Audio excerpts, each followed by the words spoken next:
if we start a new series for Easter and people get really engaged with it as a first-time attender maybe or a new visitor, they're going to want to come back and hear the rest of the series. Absolutely. And if we can start to establish a new habit for them that they've come 4 weeks in a row because they wanted to hear a series, they're churchgoers. I would say if they come 4 weeks in a row and they meet and introduce themselves to at least 7 other people, the likelihood that they become a part of your church goes up about 80%. Ooh. 7 people, 7 introductions, 4 weekends to attend, this is their home. That's not hard to do. Yep.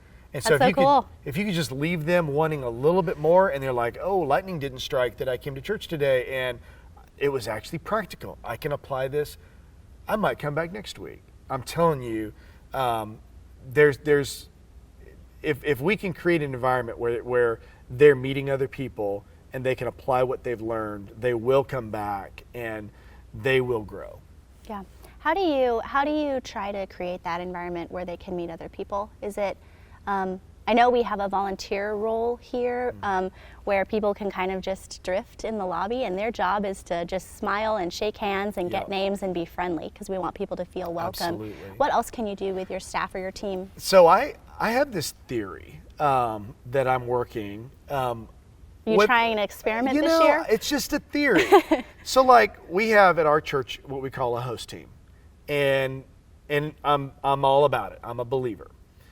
The premise is we want people to feel welcome.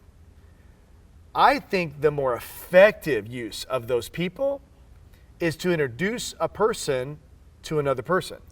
So instead like of me saying, hey, liaison. Jordan, hey, it's nice to meet you. So I see you walk in. Well, if you're in a suit, I know you're new. If you're reading the piece of paper, the talk notes, here's what I know. Our normal attenders, they don't read it. So people in the lobby that are reading the talk notes, they're new. And so when we have our host team go up to them and introduce themselves, hey, my name is so-and-so, great to meet you. Is it your first time? Yeah, it is. What do you do? Tell me about your family. Hey, I would love for you to, can I just introduce you to someone else real quick?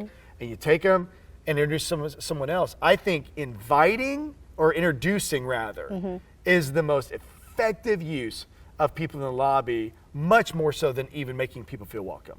Introduce them to another person. So, and you can see where the groundwork for that has to be laid always, really. Well, not everybody's great at that, first of all. Right? Yeah. You have to have people that are really extroverted and gifted at going up to strangers. But there's some power to it. Or also that your host team has been milling about enough week after week that they already have relationships too. And that they know that Michael is really into photography, and so when they meet another person who also is into photography, they can easily go introduce them. Exactly. Yeah, knowing the people maybe who are your regulars and are in your church. Exactly.